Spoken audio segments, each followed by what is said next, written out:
Hello, Nebraska, and welcome to this week's edition of the Retirement Compass, the show dedicated to helping you successfully navigate to and through your retirement. I'm your host, Kristen Oakley, and I'm joined in the studio by two members from Stonebridge Wealth Systems, which is based right here in Nebraska. We have Tim Kulhanek, he is the co-founder and financial planner, and Jeremy Gove, partner and financial planner. And a very important show we have for you today. The title of today's show is the 401k decision to roll over or to retain. Now here's the context for what we're going to be talking about. According to the Investment Company Institute, Americans had over $7.2 trillion invested in 401k plans as of the second quarter this year in 2023. We have over 10,000 baby boomers that are turning of age, retirement age, each and every day. This is creating a massive shift from the accumulation years when people have been putting money away and saving to the distribution phase of their lives where now it's time to withdraw income from those investments such as those 401ks. And we should presence, it's not just 401ks, it might be a 403b, a 457, whatever type of workplace retirement plan you have. But Tim, Jeremy, I'm very excited to be here with you and get into this conversation. How are you guys doing this week? Very good. Thank you. Yeah, it's going to be a good conversation. Absolutely. It's good, important discussion. Yeah, for sure. So much to get into. So right off the bat, Tim, what are some of the key decision points that folks need to be taking into consideration when looking at whether they should go ahead and roll over their 401k or their workplace retirement plan or just keep it the way that it is? Yeah, so here's what I find. When folks come in, they see the television show, they hear us on the radio, or they come to one of our workshops. Mm-hmm. They say, I didn't know retiring was going to be so complicated. Mm-hmm. I thought, I just retire, put my notice in, and then, they start sending me a check. But what happens is your paychecks stop, mm-hmm. but your bills don't. Mm-hmm. And so you have this massive decision to make. What do I do with my, what we call nest egg? Mm-hmm. Do I leave it there and work with the, my former employer and the person that they chose to manage the assets for every employee, whether they're a new employee or a retirement age employee? Mm-hmm. Or do I do a tax-deferred rollover and put it into an individual retirement account, what we commonly call an IRA, where I have a lot more choice and control over those resources? Now, you mentioned how much money is in 401ks. This is interesting. According to Fidelity Investments, the average baby boomer has roughly about $250,000 saved in their 401k. So, $250,000, that's a lot of money, but if you were making $50,000 a year, that's about 5 years worth of income. Right. And so the reality is we've got to find a way, we've got to design a plan that's going to make this $250,000 or whatever dollar amount that you have accumulated last for the rest of your life. That could be 20 or 30 years. Right. And so we've got to really look at what are the pros and cons of leaving it there or doing a rollover to take more control over those dollars. So let's get into it. Let's first start with the pros. I always like to start with the good news first, right? So what are the pros? What are the benefits to enacting a rollover? To enacting a rollover, the benefits are, as Tim mentioned, choice and control. When you think of a 401k, typically you have 15 or 20 mutual funds that are in there. Right. Okay, so if you just look back at the last 3 years roughly, what's happened? We've had rising interest rates and some market turmoil, let's just call it that. And so one of the problems, if I leave my money in my 401k, I'm limited to those mutual funds, whatever the bonds, they offer. whatever right. they offer. A lot of times people are using target date funds, and the challenge with that is, as we get older, the target date funds add more bonds to the portfolio. And when you think about what's happened in the markets or what's happened with interest rates have gone up, which means our bond prices or values are going to go down. Right. They work inversely of each other. And so think of a teeter-totter. And so if you're limited on bond alternatives, there's not really any bond alternatives in most 401ks. So by moving it outside of that and into an IRA, as Tim mentioned, we can have a lot more investment options and opportunities to take advantage of. There's something like 33,000 different types of investments outside of your 401k versus 15 or 20 inside your 401k. Right. The world becomes your oyster once you have that choice and control, right? Yeah, and then the other important thing is we talk in other shows about taxes.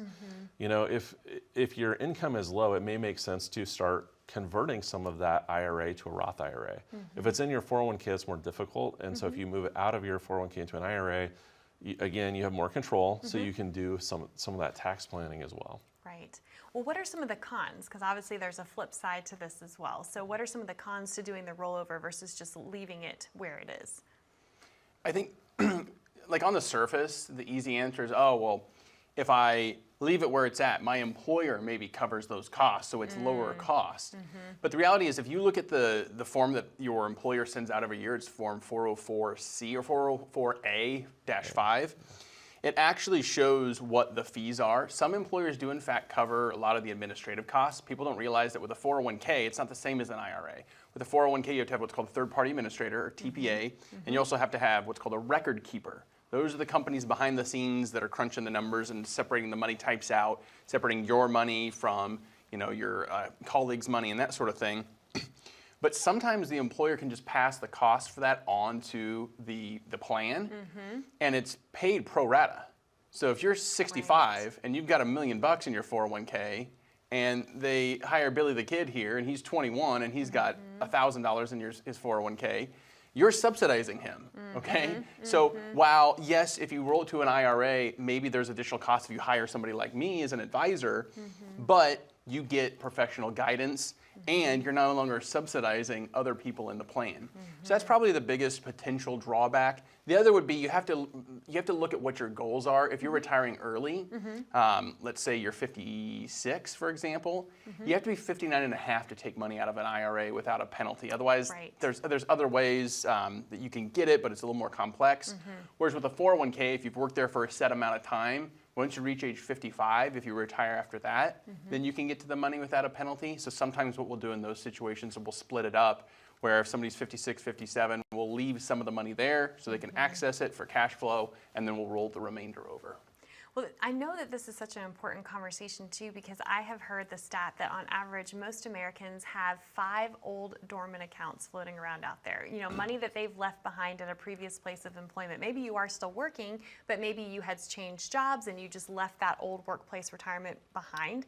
And to your point, there can be so much happening with that money that's been left behind where you don't know how it's being managed. You're paying for fees you don't even realize that you're paying for. So there can be a lot of benefits to consolidating and rolling that money over into one pot, so to speak, right? Yeah, absolutely. It kind of goes back to the management of it. I meet with people all the time that have those legacy assets, we call them, or legacy 401ks, that they're no longer employed there, but that money is still there, and they don't even know how to get a hold of anybody to actually find out about more. Plan providers, and you have no idea who's That's what managing happens. it now. Yeah. So it started out with Fidelity, now it's with Schwab or whoever's managing it now, and they don't even know how to get their information, and let alone they're not getting statements. It's just it's a job just to track down what you actually have in your 401k. So yeah, it can be a challenge. But I know this is what you do for folks day in and day out, is you help them gather all that information, track it down, and then help walk them through the rollover process. So if someone's watching today and they're in that situation, what would you want to say to them? Yeah, I think I'd say that oftentimes when you look at these legacy assets, it feels like it's kind of the financial junk drawer, if you will, where you think about your kitchen junk drawer and you've got rubber bands, you've got toothpicks, you've got napkins, you've got a set of car keys, you don't know what they go to, but they're there and don't throw them away. A garage door opener that may or may not work. Like there's just all this stuff. Have you been to my house? Yeah, I see. We all have them. That's the point. Yes. We want to organize that for you. So we want to consolidate those 401ks and put some organization and some kind of harmony back into a world that seems to be more and more filled with distraction and chaos. Absolutely. Well, I know that we have a lot more to get into on this conversation today, but Tim, Jeremy, thank you so much. And to our viewers at home, one of the things that you can get just by calling this number on the bottom of your screen is a complimentary written financial plan from Tim and Jeremy and the team at Stonebridge Wealth Systems. This is for no cost, no charge, no obligation. It's simply an invitation to have a conversation to see how they can help you with whatever financial questions you are dealing with. And if you are considering a rollover, they would love to help walk you through that process as well. Simply call 866-256-7778. You're also welcome to take out your smartphone. Just open up that camera app. You can point, click, and scan that QR code down in the bottom right-hand corner of your screen. That will take you over to a landing page, ask you a few short, simple questions, and then a member of the team will reach out to connect with you to schedule your complimentary visit as well. Don't go anywhere. When we come back, some more things to consider as you think about what to do with your workplace retirement plan. Stay with us.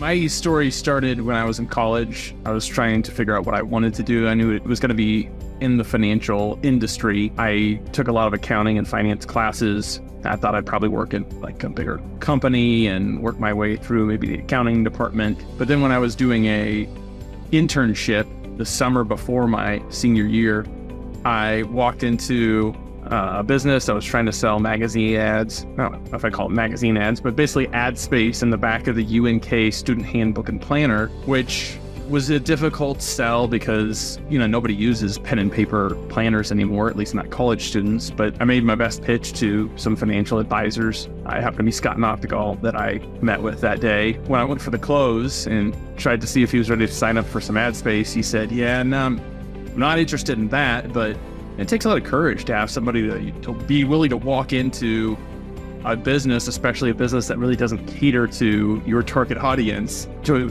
put yourself out there in a way that the odds of you being successful are probably pretty low. That's the type of person we'd be looking for at our firm. Have you decided what you want to do? And I said, no, I really haven't, but I only want to work with finance because I like numbers, and math's always been my favorite subject, and working with kind of complex equations, almost like a puzzle. And so that's really where it all began.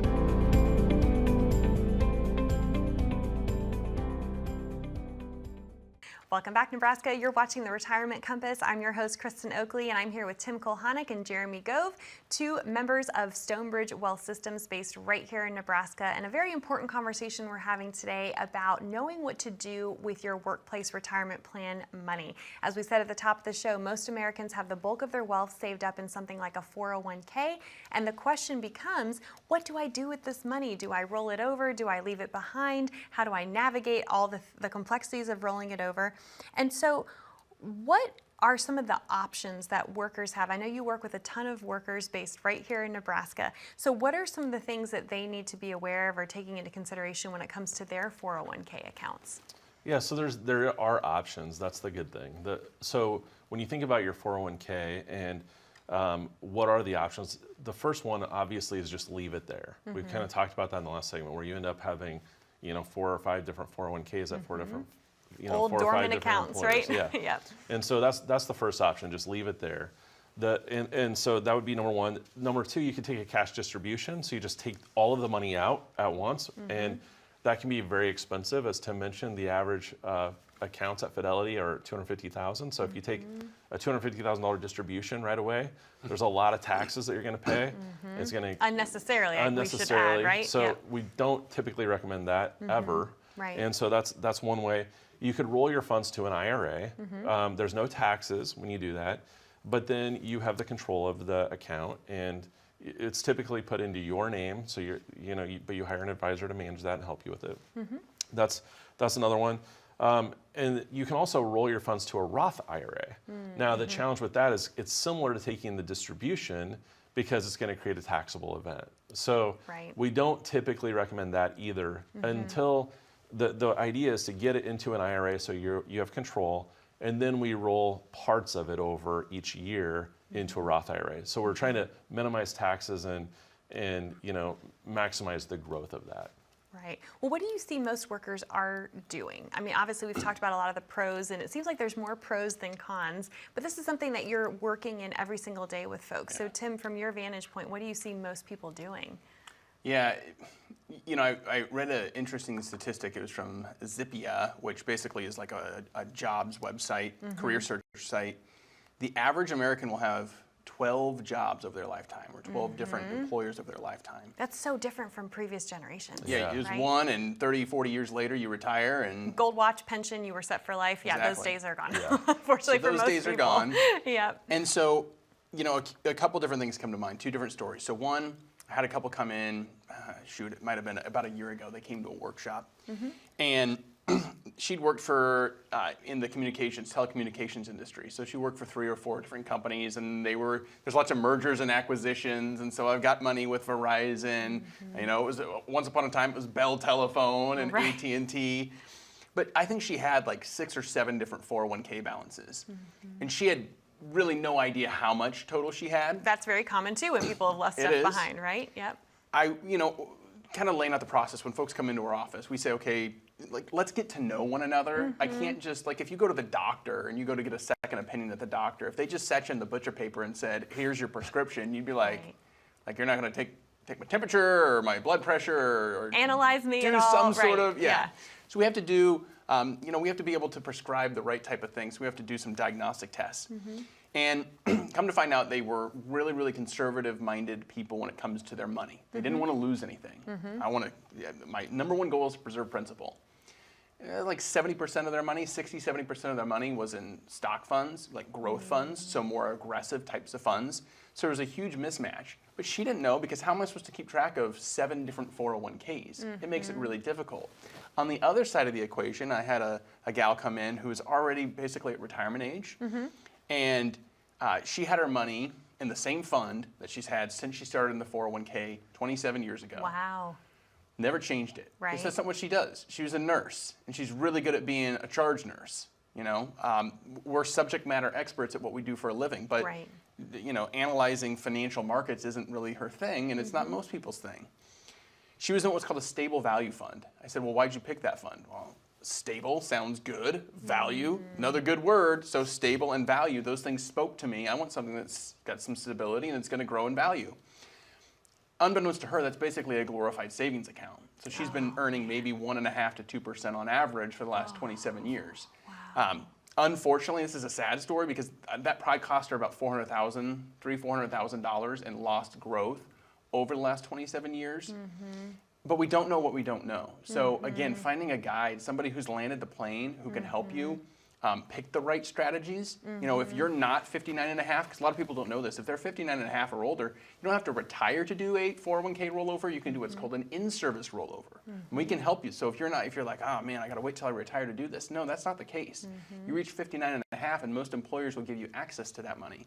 But even if you're not, still give us a call. We can optimize your 401k within the fund lineup available, so that you don't end up like some of these folks where there's either a misalignment between their goals and their risk tolerance and how they're allocated, or you're dripping nickels, you're leaving tens of thousands of dollars on the table. Oh, and better to catch that sooner rather than later. But Absolutely. that story is all too common. I got married and I was asking my husband about his retirement plan that he had had at that point for, I think, about 10 years.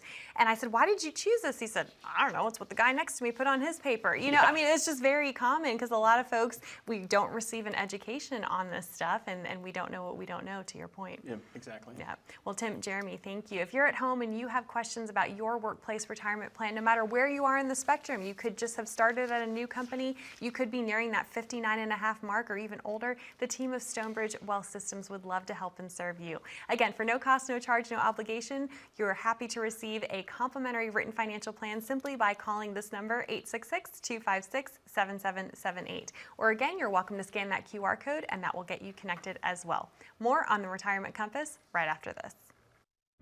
As a good saver, you've been putting away money during your working years. Studies find that the biggest fear of retirees is running out of money. Market volatility isn't just the downward movement of stock prices, it's the size and frequency of change. The more dramatic the ups and downs, the higher the volatility. This can put savers who are newly retired or a few years away from being retired at greater risk. Today's generation of retirees is not receiving traditional pensions as our parents or grandparents did. Instead, we have retirement accounts such as 401ks or 403bs.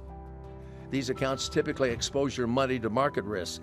The last thing you want right before retirement is to lose a portion of the money you need for income. But how do you turn these accounts into a retirement income? Is it safe to keep all your retirement money sitting in the stock market? The last thing you want is to lose a portion of the money you need for income due to market loss. By working with a financial professional, you can learn how to turn a portion of your savings into an income stream for life, and income for the life of your spouse if you're married. We all have moments in our lives when we wish we had taken action sooner. Don't let procrastination reign on your retirement parade. Act now before it's too late. Please call our office to set up your no-cost, no-obligation retirement income review today.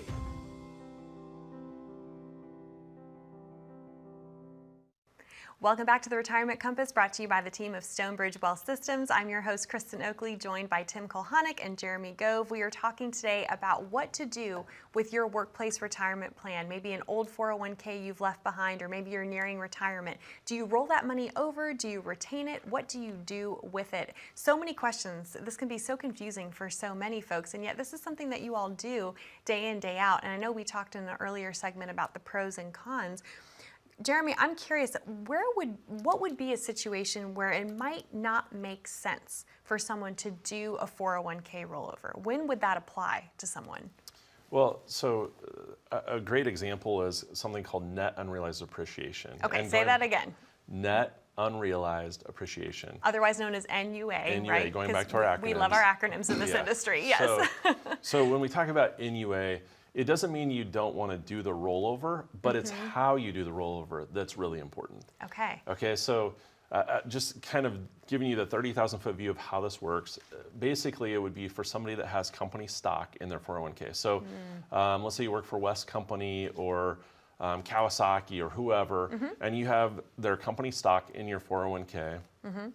Well, if you roll that over to an IRA, now you're going to pay tax as you pull that out. Okay, it's just like a normal traditional IRA rollover. So as we draw income, we're going to pay taxes. So tax as ordinary income in that. Tax as ordinary income, just like normal. Right. So if it's highly appreciated stock, so let's say we bought it for $30 and now it's worth $300. I'm going to pay tax as ordinary income on all of that gain, right? So the net unrealized appreciation simply gives us another option to say, okay, I don't want to roll that over to an IRA. I want to roll that over to an individual account. Now, there's some rules that you need to follow to make sure you do it correctly. Okay. And this is where you need to work with an advisor to do this, to do it right. And so just to clarify, not an IRA, but an individual account, meaning a brokerage account? A typical brokerage account. Okay. Yeah, it's a taxable account that you're going to pay tax on the growth as it happens. Right, so the tax treatment's the same. Yeah. So you end up rolling that stock over to the brokerage account, and then let's say you had another $1 million in mutual funds or whatever inside your 401k, that would get rolled over to an IRA. Okay. So you're in essence setting up two accounts. The stock goes into the individual account, the other assets go into the IRA like normal. The benefit of doing that is I pay tax now on what I put into the stock. So whatever my cost basis is, I have to pay tax on that as ordinary income. And that can be a little bit of a bite. Right. But if I'm going to pay long-term capital gains on all of those gains from $30 to $300, that's pretty significant.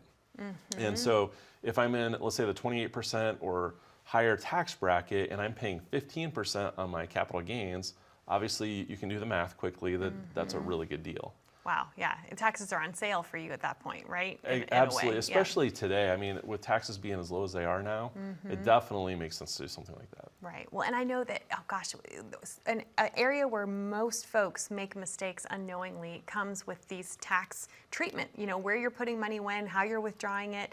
You can have so much of that taken away in taxes and make a massive tax mistake without even realizing it. Yeah, absolutely. And I'll give you a great example. So I had a client, I was working with him. He was talking to, I think, 4 other advisors. You know, he's shopping around. He's getting ready to retire. Doing his research. That's wise, right? Yep, absolutely. We highly recommend that. And so he was doing his research, and basically the consensus from all the other advisors was just roll his money over to from his 401k into a new IRA. Okay, and so it was about $2.2 million is what we're talking about. So if he did that, he'd just pay ordinary income as he starts to draw that money out to live off of. And so what I asked him is, well, can I see a statement? He showed me a statement. I saw the company stock that he worked for. And I said, well, do you know what your cost basis is on that? Because it was worth $1.2 million. Wow. And I said, well, what's the cost basis? He didn't know. Right. So we actually got the company on the phone and found out. We found out the cost basis was $30,000.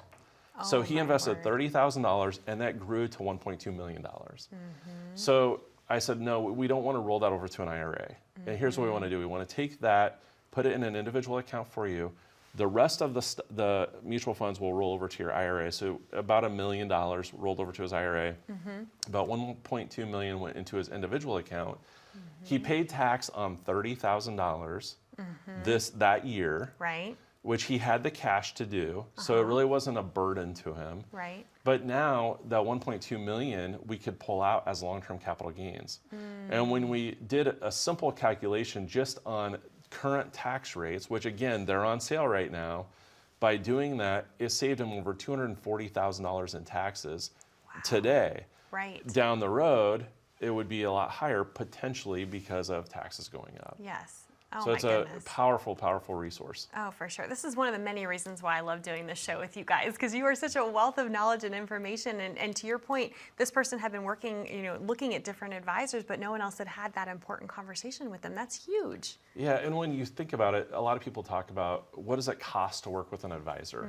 We hear about that a lot. Yes. And if you think about it, if he and I both live to be 150 years old, he'll never pay me $240,000 in fees to manage his money. There's just Right. no way that would happen. But he would have lost that in a heartbeat with taxes. Yeah, he would have lost Yeah. it literally when he signed the paperwork. Wow. So Yeah. that's why it's important to work with an advisor. And so if you're sitting at home and you're not sure about this, we're kind of digging in, what do we do?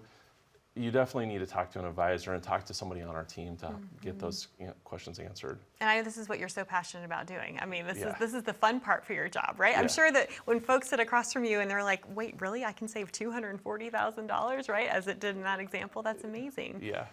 Yeah. Well, what as parting words would you say to someone today on this important conversation of what to do with this workplace retirement plan? We started off the show with the question to roll over or to retain. Any parting thoughts that you want to share, Tim? Sure, I think it has to do with the level of service you're going to get. When I left, last time we were down here recording, I was on my way home and I got to Sky Harbor and it was summertime, so it's slower down here, but it was still busy. And I got there, I didn't know where to go. I wandered into a line and they expected me to print my own bag tag, so it's like you're doing self-checkout at Walmart. Right. You go through the TSA screening and there's screaming children and you always pick the wrong line. You're like, this Right. one's going faster. Yeah. And then all of a sudden everyone just walks by you. You got to take your shoes off, do the whole charade. And then I finally got to the gate and they announced over the loudspeaker, sorry, but all the overhead bin space is now full. A little bit later they say, oh, and by the way, we overbooked the flight, so we need somebody to take a different flight. That's kind of the treatment you get if you leave your money in the 401k. You're not a priority, okay? When you call in, you get just somebody who's got a round-robin phone, and they're gonna help you as best they can, but they don't know you. When you work with an advisor one-on-one, you are a priority. We have a moral, legal, and ethical obligation to put your interests ahead of our own as fiduciary advisors, and we'd love an opportunity to meet with you soon. Wonderful. Tim, Jeremy, as always, thank you for being here. And to our viewers, thank you for watching. We love you, Nebraska. We look forward to being back with you next week.